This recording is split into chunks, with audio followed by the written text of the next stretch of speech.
the trigonometry subject. Ano. So, this is suspensive. This is suspensive because it suspends the demandability. So kasi sa suspensive kasi, suspensive condition rather, ito yung parang pinopostpone yung effectivity ng obligation hanggang sa mangyari or maganap yung condition na ini-impose. Ano? So sabi diyan, I will give you 10,000 pesos if you pass the trigonometry subject. Ano? So there is no obligation yet. Bakit? Ano? Kasi hindi pa niya na-fulfill ang suspensive condition which is to pass the trigonometry subject. Kapag naipas na niya ang trigonometry subject, doon na siya nagkakaroon ng rights, no? Para mag-demand or doon na siya nagkakaroon ng rights para i-demand ang obligation mo na which is to give the 10,000 pesos. Pero hanggat hindi niya na-fulfill ang iyong kondisyon na to pass the trigonometry subject, wala kang obligation sa kanya. So, no fulfillment, no obligation. So, therefore, this example falls under the suspensive condition. So, next slide po.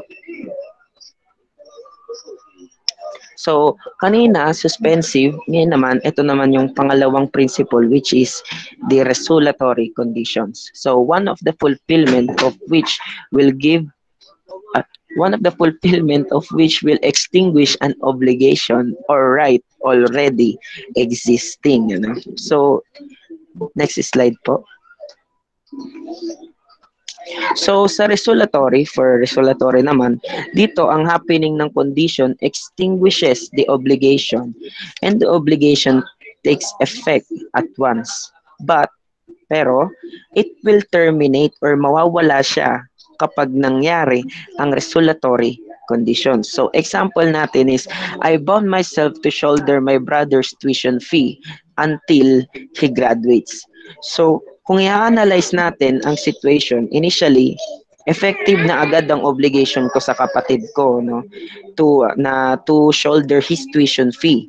At ang obligation na iyan ay matitigil lang or ma-extinguish kapag nangyari ang resolutory conditions, which is pag nakatapos na siya until he graduates. So, kapag nakagraduate na siya, no, or yung kapatid ko, that's the time na may extinguish na ang obligation ko na to shoulder his tuition fee. At wala na siyang right sa akin upang mag-demand ng pera pang suporta sa kanyang tuition fee. So, ayun ang fulfill mo ang conditions, nagkakaroon ka ng right to demand ng obligation ng tao. Dito naman sa resolutory, kapag nangyari ang resolutory conditions, na-extinguish na ang right ng isang tao or yung obligation, maging ang obligation na rin ng tao. So I guess this is resolutory. Nangyari na. Not resolutory, resolutory. Okay. Okay po, resolutory. Thank you, sir. Thank you. Resolutory. Yes. Sensya na po. Okay. So, next slide po.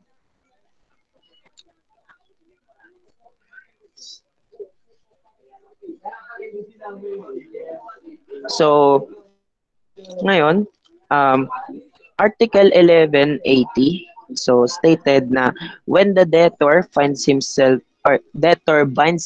to pay when his means permit him to do so, the obligation shall be deemed to be one with a period. No? So, pwede naman kasi talaga na halimbawa ay babayaran kita kapag kaya ko na or sinabi ng debtor na kaya ko na magbayad or when my means permit me to do so. Ano? So in this case, pasok ito sa Article 1180 na wherein the duration of the period depends upon the will of the debtor. Pero bago tayo mag-proceed dito, ano ba ang period? Ano ang kaibahan nito sa condition? So, next slide po. Thank you. So, a period is a future and certain event upon the arrival of which the obligation subject to it either arises or is extinguished.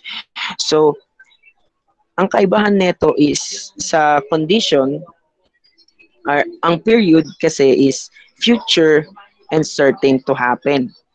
Yan ang period. So, ang examples natin sa period is, first is death. Siyempre, alam naman po natin na ang death is future and certain. Ano, lahat naman po tayo, or lahat naman po ng tao is mamamatay talaga. And it is future. Wala pong nakakaalam. So, next example is calendar dates. For example, let's say, March 21, 2021. No? Yung mga given dates natin is, it is future and it is certain to happen habang nagdadaan ang mga araw. So, next slide po. So, example nito is, um, uh, so kailan ba nangyayari na ang duration of period is solely depends upon the will of the debtor? Kasi ang sabi sa Article 1180, the obligation shall be deemed to be one with the period if the duration depends upon the will of the debtor. So first case is yung when a debtor promises to pay when his means permit him to do so, which is exactly what is incorporated under Article 1180.